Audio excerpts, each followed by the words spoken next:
Today is August 26th, 2016, and early this morning, around first light, I woke up from a dream, and I believe that this dream is significant.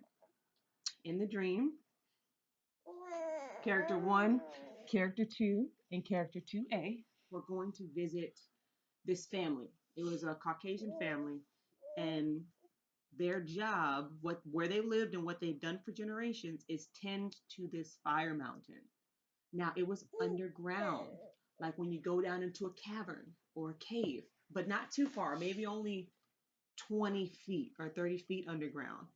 And character 1, character 2, and character 2A went to go visit this site, just like you would visit like a national park or the geysers in Yellowstone type thing.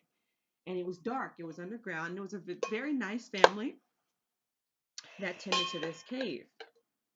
And like I said, it was a Caucasian family. They sat there, they explained, about the fire mountain. And then character 1, character 2, and character 2A left. They just went for a visit. And in the dream, it was like, even though they left, the like camera and the narrator stayed with this family. And they decided to let their daughter, I believe it was their second oldest daughter, tend to what they did, taking measurements or whatever, what have you, by herself. She's about 15 years old. The first time they decided to entrust into her hands their responsibility at the fire mountain. And she said that, I think that she told this to the main character family before they left, that the site was closed to the public. It was closed to the public, but their family got to stay because they had a significant contribution of knowledge. That's right, a significant contribution of knowledge because their family had tended this site and taken measurements or whatever it is they did for generations. So they were allowed to stay, but it had been closed to the public. So then their family decides to leave their second oldest daughter, who was around 15, in charge to run everything while they ran errands. They went to the grocery store or something. And while she was there, the fire mountain erupted. And it was a huge eruption. So big that the main character family did not have to hear on the news that it had happened. They could see it. And when they saw what had happened, they were lamented and they were sad for this family that they had just visited, that they knew, there was no way that they would have made it, and they were really, really sad about it. And they took a minute to lament and really think about the impact of what had just happened before they started making their preparations. And this fire mountain was right next to a major city. And this is the city that the main character family were in at the time. And so they headed to the main character family headed to this house. It didn't feel like it was their house because they never went inside, but it was some house they knew that there were supplies at, and that was a rendezvous point. And they went to the backyard, and in the backyard, can you take them? In the backyard, if this was the house, let's see, can you see? If this was the house, you can see it. Okay, there was a swimming pool. That kind of looked like one of those swimming pools that's supposed to be like natural looking. And then there was a hill. And then this was the gate to the other people's property. Okay. So character 1 was down here doing something. And they were the only people in the backyard at first. And for some reason, character 2 came up here on this hill. And there was like toys and stuff up here. And she was looking around, just walking along this fence kind of. The fence was right on the hill. It wasn't that big, which is a little hill, maybe 10 feet. And she remembers seeing her footprints in the mud while she walked up there. It was grass, but it was muddy, like it was wet.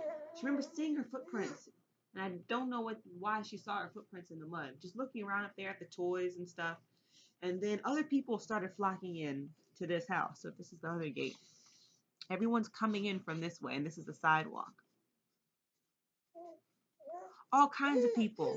People that you knew, but you didn't necessarily like think about. So you see someone say, oh, that might be a neighbor, or this person might work at the community center or something like that. People that you saw and who you could say, oh, I know this person from such and such, but not people you knew well, not your friends or your family, your good friends or your family. All kind of people started flocking in, but not as a, oh, if the fire mountain goes off, everybody meet here. It wasn't an organized rendezvous point, but for some reason, so many people kept flocking there. And it turned out that everyone who went to this house, they all ended up being preppers of varying preparedness levels. And because this wasn't an organized rendezvous point, there was no like leader. But the people there, everyone knew everyone kind of, because it was like a community. They knew that character one knew what he was talking about. So he ended up talking to a lot of people, not as a like stand up on a platform and orate, but hey, character one, what are your plans type thing, talking to all kind of people there. And he talked to people, and there were these two guys in particular who were kind of Malaysian looking guys. They certainly were West Asian, and for some reason in the dream, Malaysian is what came to mind. Two guys. So they character one, character two, and character 2A get the supplies they need, and they come out and they leave and they turn left on the sidewalk. They're looking for their car. They're having a hard time finding their car. They're walking on the sidewalk, and in front of them, maybe about 15 feet, maybe in front of them, they see Monique. And Monique is walking along in front of them. She doesn't really notice them, and they don't really say anything. But when they see Monique, character 2 feels sad because she knows Erwin didn't make it. Should I explain who Erwin is? And Erwin was in the same cohort as Monique. They ended up going to the same graduate school. But when she saw Monique, she was sad because she knew Erwin didn't make it. So they're looking for their car, and they can't find their car. So they decide to turn around. They turn around and say maybe the car was the other way. So they're still looking for their car. And as they are looking for their car, a major FOLLD hits. Major. And it was almost like the Most High did not want them to be in their car when this event happened. And even the car has a snorkel. So if they could not be in the car for this event, it was a major event. And it was so big that Great Britain was gone. I don't exactly know how Great Britain plays into this. If they were in Great Britain, clearly they weren't. But I don't know. But they knew, like, Great Britain is gone. That's what the two Malaysian guys said when they got back together in this water. So the two Malaysian guys and the main character family are in this water, in this wave. But they're not really affected by it. Okay? So it's like they're in the water, but they're not like having a hard time. The water was so big that it's like there was a hill in the middle of the city, like a steep hill, like you would see in San Francisco. And the wave crested the hill and going down the other side. So as the wave is going down the other side, that's where the Malaysian guys and character one family are in the water. And that's when they say, man, Great Britain is gone. It's so big that if you think of a 5-story, in Boston, they're famous for these 3-story flats, as they would call them in the UK, a 3-story flat. Imagine a 5-story flat, and the water is up to the 3rd story. And so the main character family, these two Malaysian guys, they are riding this wave. When I say riding, they're not like surfing. They are in the water, but they're going the flow with this wave at the 3rd story. And so character 2 grabs on to character 1 to make sure they don't get separated. So as they're going down this hill, they're looking for a way out. And they look to their right, and they see that there is an aluminum ladder leaning up the side of one of these buildings. It's an aluminum extension ladder. And for some reason, it was pointed out multiple times that it was 17 feet. Now, it was 17 feet unextended. That means it was 34 feet total. It was a 34-foot ladder. I don't know why that was. 3 plus 4 is 7. Oh, and my Ish just highlighted that 3 plus 4 is 7. So that's a good point. So they decided that they were going to go and climb this ladder to get into this house. And character 2 was supposed to hold and extend the ladder while character 1 was climbing up to get into the window. And even in the dream, she was like, I don't know how this is going to work. Because keep in mind, they're in the water. And number two, character two is not the strongest person.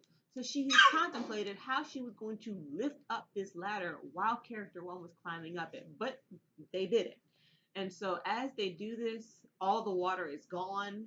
It's like, I don't know, either as it got fully extended or as character one entered the window, all of a sudden all the water's gone. And so the scene changes, kind of. It's nighttime. They're still in front of this same house, but it's nighttime, and there is a yard. So let's say this is the house. This is the 3-story house. Character one, the Malaysian guys and some other men are meeting on the 3rd floor to kind of figure out what to do. Okay, so character 2 and character 2A are out in front of the house. Character 2 never goes in the house. Only the men are in the house, and only certain men are in the house. She's outside the house. Character 2A is having a good time because there are other kids for him to play with. He's still little, but he's running around and he's just playing with other kids, having a good old time. Being a happy baby. So it's nighttime. The street lights are on. This is the yard. So it's a little bit of a side yard, and there's a front yard. Okay, and there's a gate. I'm drawing this as an actual gate. And this might have been like a driveway, but there's no gate there. But this is the street. So this is a corner house. There's a little sidewalk. Okay. This is a corner house. And then this is the street. So there are lots of people, especially children, but there are adults too, sitting in the yard. And so character 2A is playing, character 2 is really just stand there and survey at this point. It's nighttime, the men are in the house talking, the street lights are on. Character 2 is standing about right here, just looking around. Character 2A is running around having a good time. She sees Hannah sitting right here against the fence. H for Hannah. Okay.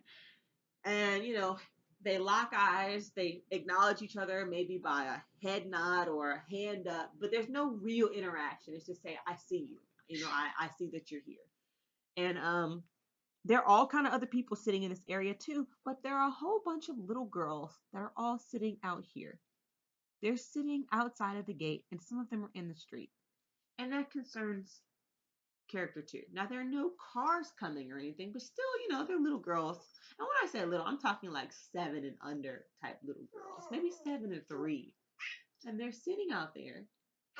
And that really concerns character 2. So she walks this way towards the fence, and she looks this way down the street. Okay? Eye looking this way. And right here, she sees a line of riot police. A huge line of them. But they're not facing character 2 right here. They're facing this way. So their eyes are looking this way. And there's some huge type of riot coming. And so character 2 sees this, and she really wants to let character 1 know. Because, she has this information. He's inside. She wants to let him know what's going on. And she really wants those little girls to come inside the fence. So she sends someone inside, and I'm pretty sure it was a younger male, inside to let character 1 know what's going on. And I'm pretty sure she calls the little girls into the fence. And so I don't know what happens, but they decide it's time to leave. And right here, there's a whole host of supplies.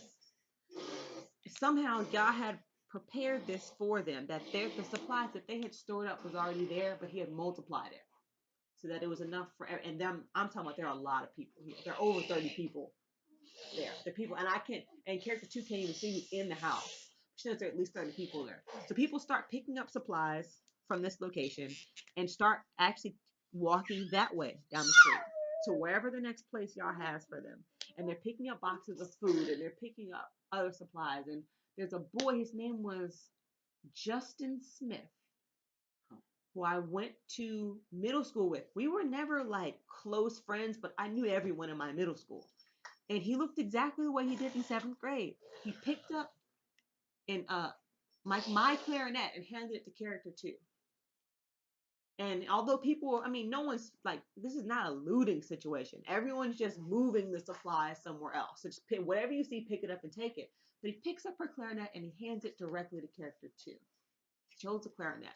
And there's a guitar case. There are 3 guitar cases, but random people are just grabbing it to move. And she has her clarinet and she takes character 2A's hand in her right hand, holds his hand, and starts walking. And everyone's walking this way down the street in the dark, but there are street lights, but it's clearly nighttime to whatever the next spot Yah has for them. And that was the end of the dream.